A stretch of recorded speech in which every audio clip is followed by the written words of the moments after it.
Assalamualaikum warahmatullahi wabarakatuh. Bismillahirrahmanirrahim. Alhamdulillahilladzi nadhkuruhu wa nashkuruhu wa nasta'inuhu wa nastaghfiruhu. Asyhadu an la ilaha illallah wahdahu la syarikalah wa asyhadu anna Muhammadan abduhu wa rasuluh. Amma ba'd. Bapak-bapak, Ibu sekalian dan adik-adik, khususnya yang sedang melaksanakan ibadah puasa, saya ingin mengucapkan selamat menjalankan ibadah di bulan Ramadan ini. Kalau YouTube saya selama ini cukup pendek, ringan, meskipun juga di dalamnya setiap serial itu ada pesan-pesan moral, pesan religius, dan kadang-kadang juga pesan politis. Nah, kali ini di bulan suci Ramadan, kajiannya agak panjang. Mudah-mudahan ini semuanya menjadi bagian dari amal soleh kita di bulan suci Ramadan. Walaupun agak panjang, walaupun temanya mungkin lebih serius, tetapi tetap disampaikan dengan cara yang ringan. Kali ini saya akan membahas sains dan teknologi sebagai kunci kemajuan umat Islam. Saya berkesimpulan seperti ini karena melakukan kajian yang panjang, baik ketika kejayaan umat Islam di Baghdad maupun di Andalusia. Saat ini saya juga memperhatikan banyak negara-negara maju, modern, dan mampu memakmurkan rakyatnya dan menegakkan keadilan sembari memberikan kontribusi terhadap peradaban dunia. Tidak bisa dilepaskan karena kemampuannya menguasai sains dan teknologi. Bagi orang Spanyol saat ini, citra Islam itu sangat positif. Karena Islam meninggalkan peradaban yang luar biasa di Spanyol ini. Mereka mengakui bahwa orang-orang Spanyol dulu belajar pertanian, belajar teknologi, belajar kedokteran, belajar filsafat, belajar ekonomi, dan sebagainya itu dari orang Islam. Nah, memang orang Islam yang masuk ke Spanyol ini walaupun pada awalnya dipimpin oleh bangsa Arab, waktu itu di bawah dinasti Bani Umayyah, tetapi dalam perkembangannya kemudian banyak sekali kelompok-kelompok masyarakat dari wilayah yang berbeda yang masuk ke Spanyol. Di antaranya yang cukup besar itu yang disebut dengan Berber. Berber ini adalah masyarakat asli di wilayah Afrika yang baru masuk Islam setelah wilayah utara ini ditaklukkan oleh umat Islam, bangsa Arab yang dikendalikan dari Damaskus. Nah, masuknya Islam dari suku Berber, kemudian belakangan juga dari berbagai wilayah Timur Tengah yang lainnya, kemudian tidak terhindarkan ya, melahirkan faksi-faksi di kalangan umat Islam sendiri. Nah, selain itu juga ada kelompok-kelompok masyarakat asli Spanyol juga yang memeluk Islam waktu itu dengan sukarela. Penaklukan Islam di wilayah Spanyol dan Portugis saat ini dulu disebut wilayah ini sebagai Andalusia. Andalusia itu kalau saya cari di dalam bahasa Arabnya itu kalau diterjemahkan kira-kira wilayah baru. Karena wilayah ini tidak pernah dibayangkan oleh bangsa Arab waktu itu menjadi bagian dari dunia Islam. Karena secara geografis dia terpisah, ya, dipisahkan oleh lautan yang sekarang dikenal dengan nama Gibraltar. Gibraltar itu kan berasal dari nama Tariq. Ya, jadi Tariq bin Ziyad sebagai panglima perang yang waktu itu memimpin pasukan Islam menaklukkan wilayah ini. Nah, karena itu disebut dengan Andalusia atau wilayah baru. Islam berkuasa di sini hampir 800 tahun atau 8 abad. Dan tentu di samping meninggalkan peradaban yang modern, berbagai kemajuan dan kemakmuran yang ditinggalkan, tidak bisa dilepaskan juga dari masalah-masalah politik, perebutan kekuasaan, baik atas nama kelompok-kelompok keturunan yang di dalam dunia Arab disebut dengan kabilah, ya, kesukuan, tapi juga ada afiliasi politik berdasarkan paham keagamaan. Nah, di sini kalau kita mau belajar juga dari pengalaman Spanyol yang kemudian menyebabkan umat Islam lemah dan terusir, ya, perebutan kekuasaan karena faksi-faksi politik yang terus-menerus bersaing memperebutkan kekuasaan dan sulit berkompromi, menyebabkan mereka berkelahi satu sama lain, tidak berkesudahan, dan tidak jarang kemudian mengundang tangan-tangan luar termasuk dari kerajaan-kerajaan Kristen untuk menaklukkan atau mengalahkan saudaranya. Nah, lepas dari kelemahan-kelemahan itu, banyak sekali peninggalan yang membanggakan, ya, di Spanyol ini. Di antaranya yang sangat terkenal adalah kota Cordoba. Kota Cordoba itu menjadi ibu kota Andalusia di bawah pemerintahan Islam. Sebelumnya ibu kotanya di Toledo, ya, setelah Islam berkuasa dipindah ke Cordoba. Kalau dilihat secara geografis, Toledo itu agak ke tengah atau agak ke utara, sementara Cordoba agak di bawah atau ke selatan. Ini bisa dipahami karena umat Islam datangnya dari Afrika Utara yang sekarang wilayahnya Maroko, dari bawah ke atas atau dari selatan ke utara. Ada peninggalan istana besar sekali yang sekarang masih bisa dilihat sisanya, tetapi juga bisa dilihat masjidnya yang sekarang menjadi status formalnya museum, tetapi juga ada katedral dan chapel-chapel untuk beberapa ordo atau kelompok-kelompok keagamaan di bawah Nasrani yang menggunakan sebagai tempat peribadatan. Nah, di samping Cordoba, Sevilla dan Granada yang perlu dilihat bagi yang punya kesempatan untuk melihat warisan peradaban Islam. Yang paling menarik sebetulnya kalau mau dilihat sekarang adalah Granada, karena meninggalkan istana Alhambra yang diserah terimakan dalam keadaan utuh.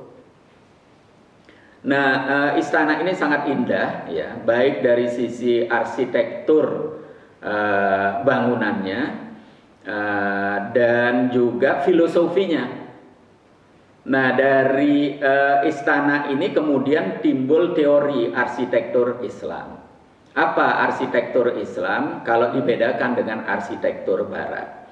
Kalau arsitektur Islam itu katanya atapnya itu menggantung ke langit, sehingga penopangnya, pilarnya itu kecil-kecil, ya, tidak perlu besar. Nah, sementara bangunan-bangunan Romawi, bangunan-bangunan Yunani itu berpijak ke bawah sehingga pilarnya harus besar-besar sekali.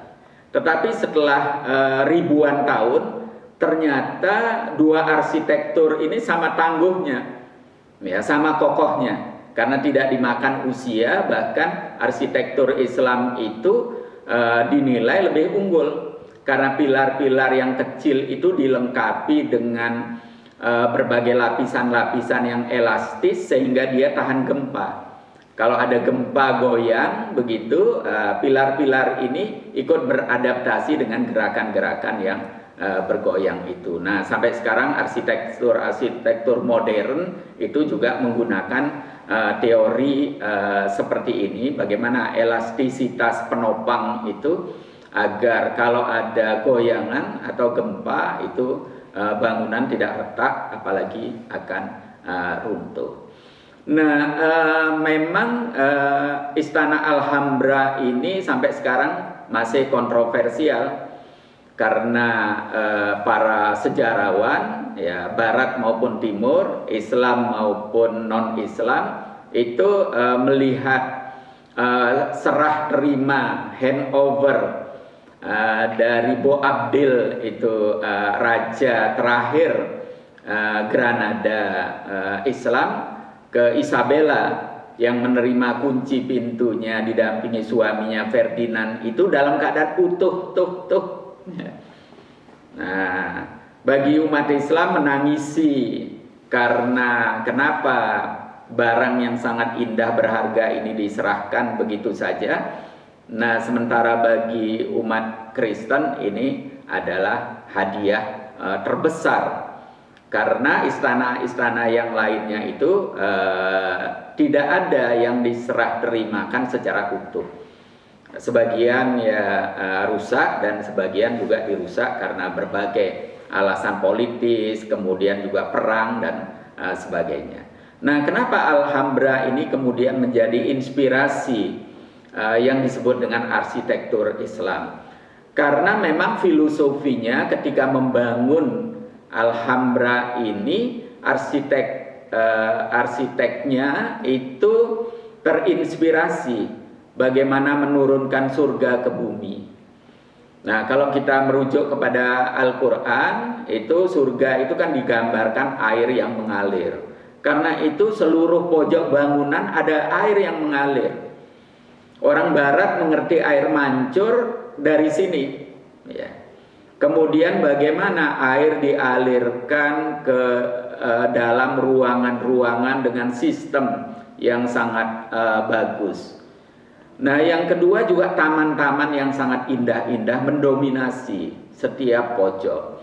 Kemudian bagaimana cahaya masuk ke bilik-bilik yang dipendarkan lewat kaca-kaca warna-warni yang diatur sedemikian rupa, dikombinasikan dengan lobang-lobang yang dipahat dengan bentuk simetris tertentu sehingga di samping memendarkan cahaya yang masuk juga menyegarkan karena seluruh pojoknya itu di siang hari bisa diselisip oleh cahaya matahari. Di samping segar, sehat juga indah. Yang terakhir adalah bagaimana udara memasuki lorong-lorong, ruang-ruang setiap pojok ruangan, sehingga di sini yang punya 4 musim, walaupun musim panas, udara bebas bergerak, sehingga di dalamnya tetap terasa segar.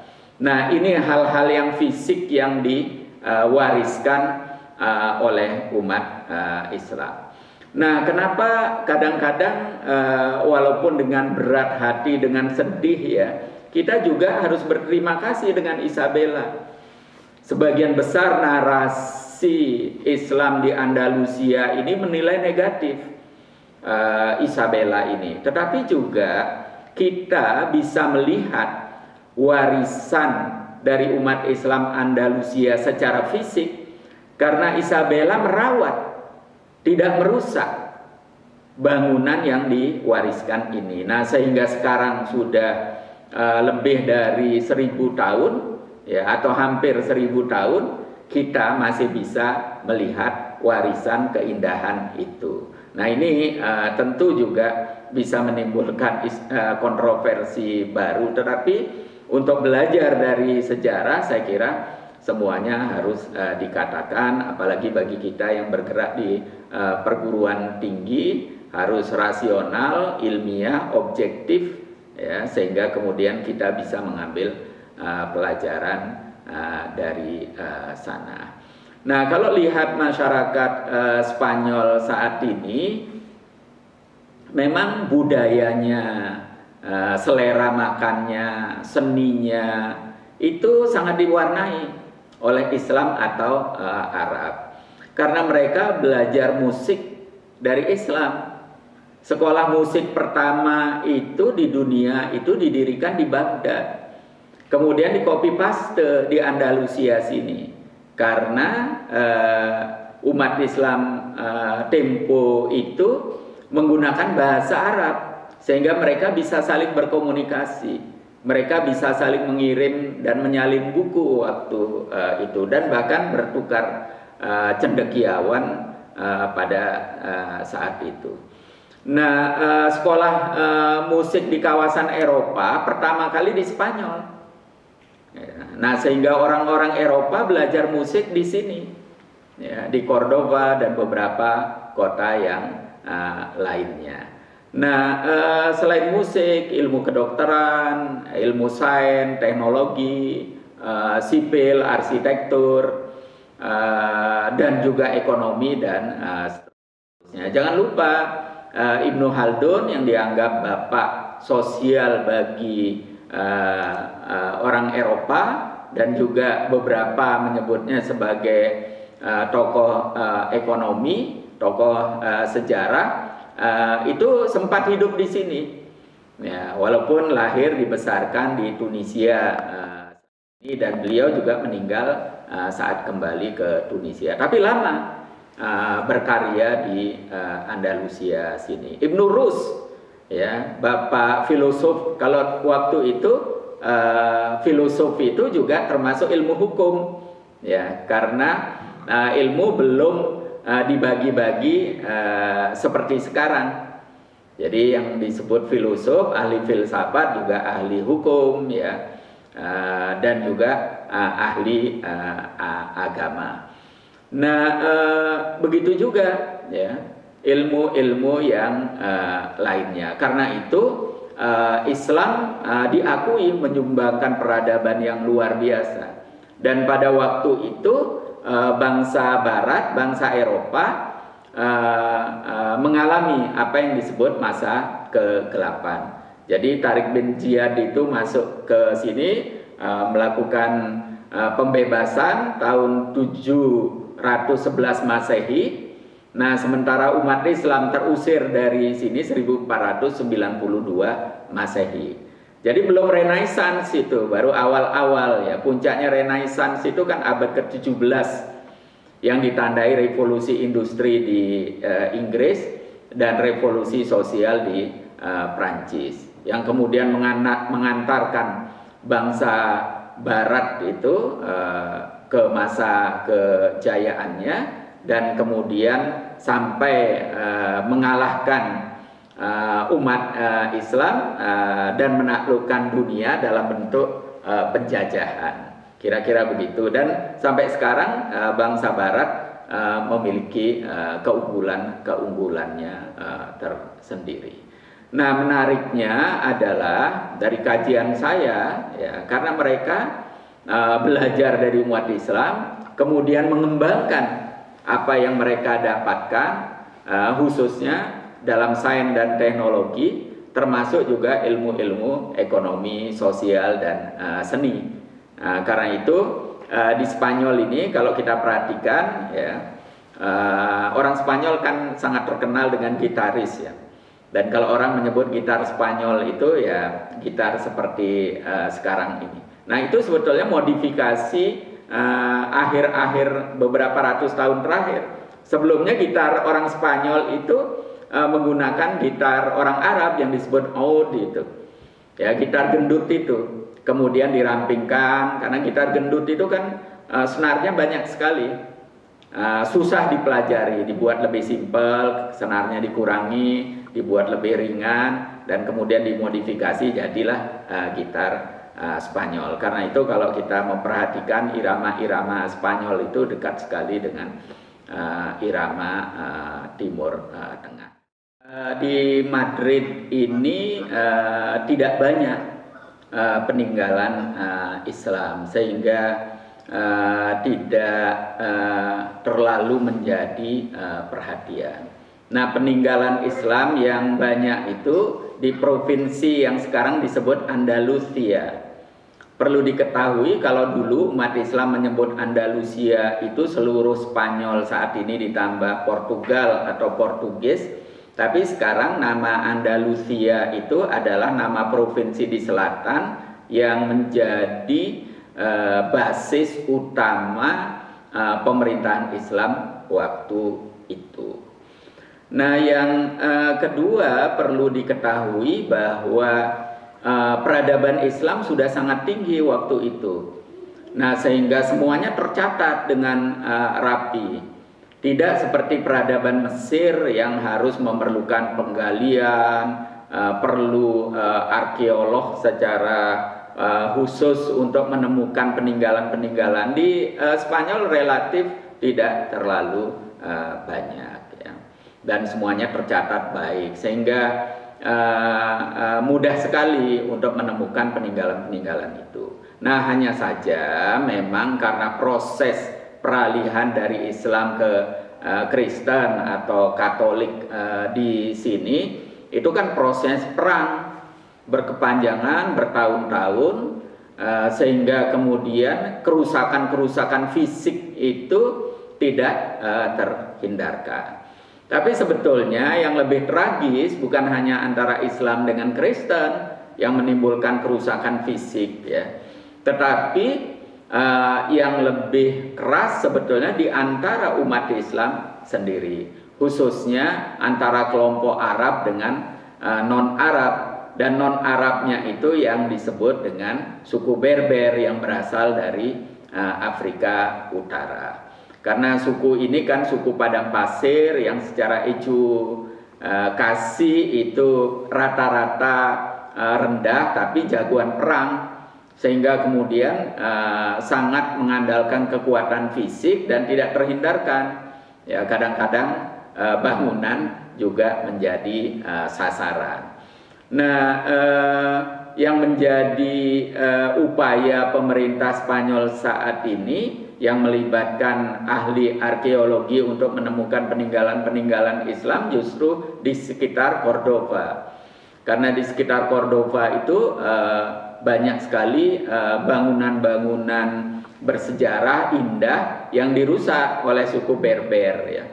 Nah, istilah barbar itu kan sebetulnya lahir dari sini, ya. Barbar itu kan kemudian dikonotasikan orang yang kurang memahami tentang peradaban, kurang menghargai prestasi atau sumbangsih kontribusi peradaban, sehingga kemudian seringkali mudah dirusak. Nah, di antara upaya arkeolog Spanyol sampai saat ini adalah menemukan istana yang disebut Az-Zahirah. Nah, di dekat kota Cordova, kira-kira 15 kilo itu kan ada bangunan baru yang disebut dengan Az-Zahra atau Istana Baru, yang dibangun oleh Abdurrahman, bukan Abdurrahman Ad-Dahil, ya, tapi cicitnya, ketika mendeklarasikan sebagai khilafah yang terpisah dari Abbasiyah di Baghdad, tapi juga terpisah dari kehilafahan Bani Fatimiyah yang dideklarasikan di kawasan Afrika Utara termasuk Mesir. Jadi ada zaman tertentu yang melahirkan paling tidak 3 khilafah pada masa itu. Nah, Bani Umayyah di Andalusia ini mendeklarasikan sendiri, kemudian membangun istana baru yang disebut Az-Zahra. Nah, Az-Zahra ini karena dendam politik, ya, dan lawan-lawan politik ketika Bani Umayyah tumbang dihancurkan itu. Nah, sekarang kemudian dibuat diorama sehingga orang bisa merasakan, bisa melihat aktivitas istana, bentuk istana pada waktu itu, yang sekarang tinggal puing-puingnya itu, dengan melihat diorama. Nah, katanya dekat dari sana ada istana yang lain yang namanya mirip.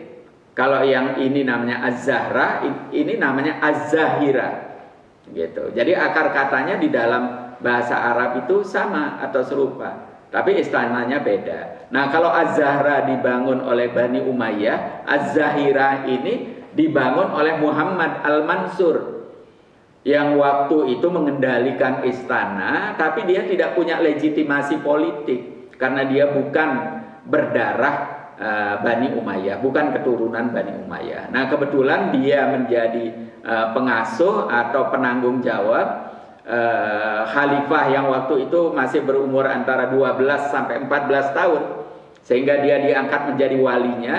Dalam waktu bersamaan dia menjadi perdana menteri, semacam perdana menteri, dan menjadi panglima perang. Jadi dia sangat kuat sekali, dan dia mendirikan istana tandingan yang disebut Az-Zahira. Nah, sampai sekarang jejaknya belum ditemukan sampai sekarang Az-Zahira.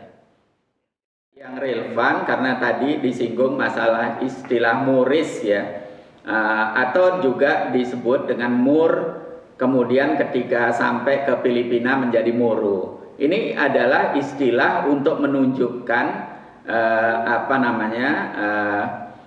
jenis arsitektur yang diwariskan atau jenis seni yang diwariskan oleh Islam ya, yang kemudian mendominasi arsitektur Spanyol pada masa itu. Nah, arsitektur Moris atau Mur ini sampai sekarang juga diakui oleh bangsa Spanyol atau bangsa Eropa sebagai sebuah aliran arsitektur. Bangunan-bangunan baru sepeninggal Islam masih tetap dibangun oleh orang Islam yang disebut dengan modihar ya, modihar sampai sekarang juga di sini. Nah, kalau kita lihat Plaza de Toros ya, baik yang ada di Barcelona maupun yang berada di Madrid, itu semuanya menggunakan cita rasa atau jenis arsitektur Moro, sehingga pintu-pintunya, gerbangnya ada semacam menara-menara. Kalau kita sekilas melihat ini seperti istana di Timur Tengah atau seperti masjid begitu. Nah, mungkin istilah yang berkonotasi negatif atau kurang positif adalah istilah Berber ya.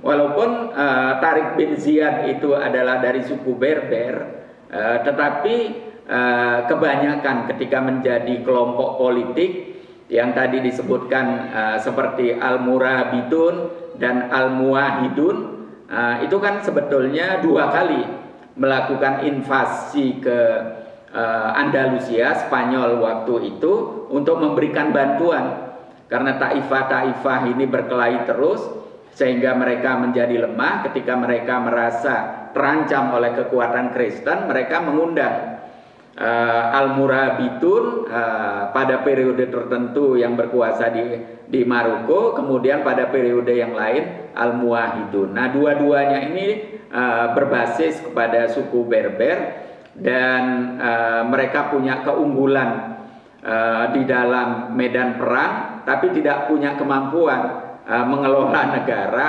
atau membangun peradaban. Itu sebabnya baik Al-Muwahidun atau Al-Murabitun, dua-duanya sangat singkat berkuasa di Spanyol ini, tidak seperti Bani Umayyah yang cukup lama dan berhasil membangun kemakmuran, menyumbangkan peradaban. Jangan lupa tahun 1000 Masehi menurut Wikipedia, bisa dicek, ada 3 negara, ada 3 kota yang paling modern di dunia. Yang pertama adalah Cordoba, yang kedua Baghdad, yang ketiga salah satu kota di China gitu. Saya agak sulit menghafalnya atau sulit mengingatnya, tapi ini bisa dilihat di Wikipedia. Ini sebagai gambaran dan sampai sekarang juga diakui sumbangsih bangsa Arab, umat Islam khususnya di bawah kepemimpinan Bani Umayyah di Andalusia. Ibnu Rus itu kan mengembangkan dimensi Islam yang berbasis di otak. Jadi rasionalisme, bahkan liberalisme atau egalitarianisme itu semuanya dikembangkan oleh Ibnu Rus. Sedangkan Al-Ghazali itu mengembangkan dimensi hati, ya, ketentraman, kedamaian dan lain sebagainya. Nah, saya kira kalau kita lihat konteks pertarungan pemikiran pada waktu itu tidak ada yang salah, gitu ya. Karena hasil pemikirannya Ibnu Rus itu membuatkan umat Islam itu berkuasa, kemudian makmur secara ekonomi, berlimpah secara harta, kemudian juga menikmati dunia, ya, dalam arti sebenarnya ini menimbulkan kekhawatiran kelompok-kelompok agama yang berbasis pada hati. Wah, ini berbahaya kalau terus-menerus begini, karena dikhawatirkan bisa sampai ke titik hedonisme. Ya, seperti musik gitu kan, kemudian menampilkan wanita-wanita yang menari dan menyanyi secara erotis, ya, dibalut dengan pakaian-pakaian yang sangat indah, sutra-sutra yang berasal dari China. Kemudian juga dalam batas tertentu minuman-minuman yang sangat mewah dan tidak jarang juga kemudian memabukkan, dan ini menimbulkan kekhawatiran ulama-ulama yang sangat berorientasi kepada kebersihan hati. Nah, ini dimotori oleh Al-Ghazali. Nah, waktu itu memang bisa dikatakan yang menang itu Al-Ghazali karena faktanya kekhawatiran itu. Nah, tetapi setelah umat Islam kalah, ya, karena tidak lagi terlalu tertarik dengan duniawi, apakah itu ekonomi, militer, kekuasaan, ya, ditambah juga persoalan politik, perpecahan itu. Nah, kemudian mazhab Al-Ghazali ini diteruskan sampai sekarang. Itu yang menjadi kelompok-kelompok sufi, ya, kelompok-kelompok yang dalam bentuk ekstrimnya bisa dikatakan anti dunia. Jadi lebih berorientasi kepada akhirat dan kebahagiaan personal yang sifatnya kebahagiaan hati. Nah, menurut hemat saya, setelah kini kita jauh tertinggal di dalam masalah duniawi, kita harus kembali lagi ke ajaran Ibnu Rus, ya. Kenapa saya katakan Ibnu Rus mengajarkan liberalisme di Barat, ya? Bahkan juga saya bisa mengatakan yang mengajarkan sekularisme di Barat adalah orang Islam. Karena apa? Ya, kalau di Barat pada waktu itu masa kegelapan, karena ilmu pengetahuan itu hanya dikuasai oleh elit, baik elit agama maupun elit politik. Nah, sementara rakyatnya tidak dibolehkan untuk mempelajari kitab suci, apalagi ilmu pengetahuan. Nah, sehingga mayoritas rakyatnya bodoh. Itu sebabnya kalau pendeta-pendeta waktu itu membacakan kitabnya itu rakyatnya tidak ada yang ngerti. Nah, gitu. Nah, karena itu kitab-kitab itu berfungsi sebagai mantra. Nah, di dalam Islam sejak Nabi Muhammad kan diajarkan itu. Siapa saja, bukan saja boleh, tapi harus. Misalnya utlubul ilma minal mahdi ilal lahad. Nah, itu kewajiban menuntut ilmu dari buayan sampai ke liang kubur. Artinya apa? Bagi orang Islam, menuntut ilmu itu bagian dari ibadah. Nah, kira-kira gitu. Ini liberalisme Al-Quran, ya. Nah, kemudian ini diadopsi oleh masyarakat sekuler Barat, gitu. Kemudian juga kelompok-kelompok Protestan, ya, terinspirasi oleh ajaran Ibnu Rus ini, sehingga kemudian mereka mengembangkan apa yang disebut dengan meritokrasi, egalitarianisme, liberalisme, Nah, termasuk sekularisme. Sekularisme itu kan semangatnya memisahkan masalah-masalah duniawi dari agama, gitu. Nah, silakanlah pendeta-pendeta di gereja bicara tentang akhirat, tapi urusan dunia kami tidak mau ikut gereja, kira-kira begitu, ya.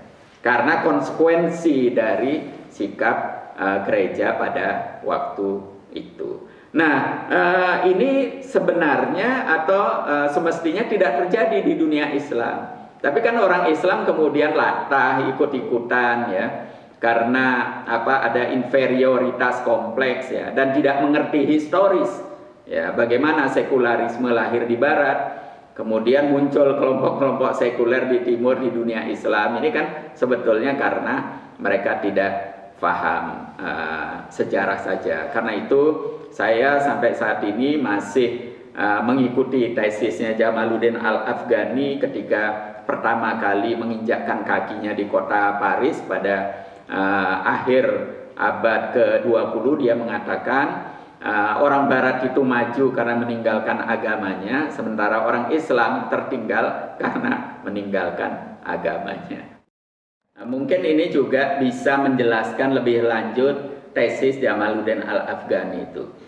Orang Islam di timur ini kalau tidak salah muridnya Jamaluddin Al-Afghani yang menyampaikan, Abduh atau Rashid Rida, dia mengatakan orang Islam itu terlalu banyak bicara Islam, ya, tapi tidak mempraktekannya. Nah, orang Barat itu tidak bicara Islam tapi mempraktekkan Islam values.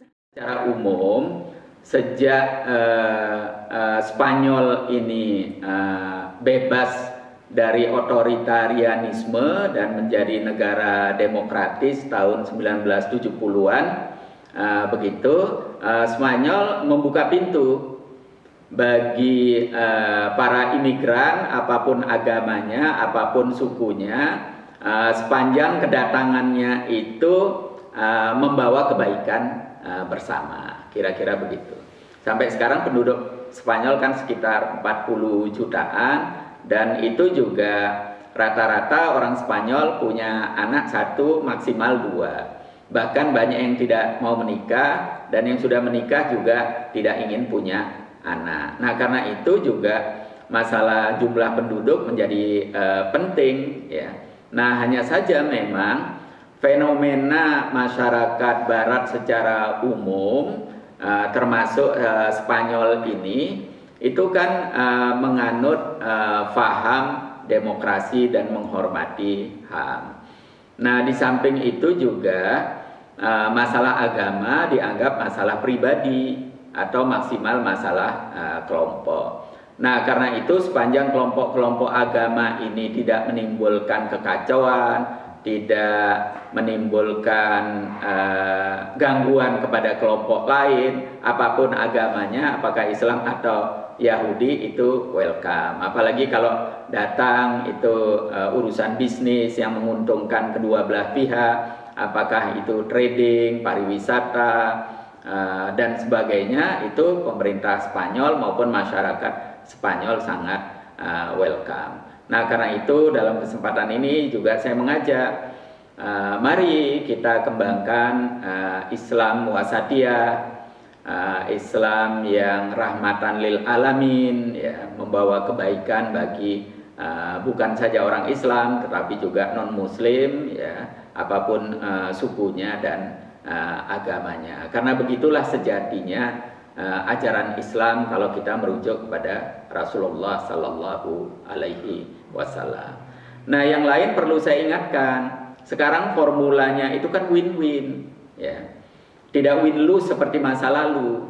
Kalau di masa lalu itu win-lose, yang menang itu mengambil semuanya, yang kalah harus mati.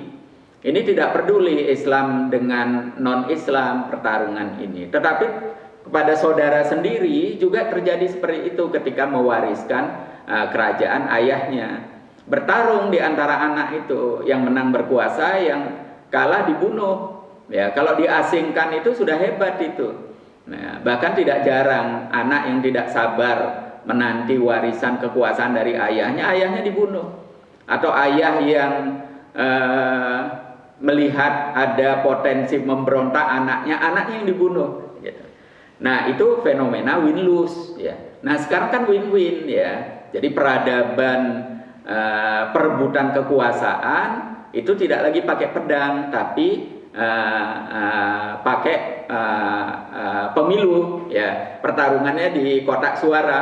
Yang menang berkuasa, yang kalah tidak harus mati, tapi bisa menjadi oposisi. Nah, pada saatnya nanti oposisi yang naik, yang menang jadi oposisi, menjadi yang kalah, dan seterusnya. Nah, ini kan pergantian. Nah, ini saya kira patut disyukuri peradaban politik, peradaban kompetisi untuk memperebutkan kekuasaan sekarang itu sudah sangat maju dan modern. Nah, Indonesia sebetulnya jauh lebih maju lagi. Ya, yang menang jadi presiden, yang kalah jadi menteri. Nah, gitu kan. Nah, ini walaupun dengan nada guyon, tapi saya berusaha menjelaskan fenomena Indonesia ini dengan basis historis, dengan basis local values, dan juga dengan bingkai Islam. Ya, karena di dalam Islam itu walaupun sekarang banyak digunakan istilah demokrasi, tapi substansinya kan syuro. Syura itu tidak ada oposisi. Yang menang memimpin, yang kalah menjadi pendukung, kira-kira seperti itu. Dan kalau kita lihat Pancasila itu kan kata musyawarah itu mendominasi, dan kata musyawarah berasal dari syuro di dalam bahasa Arab. Ini saya kira perkembangan ini harus disyukuri dan harus dijaga.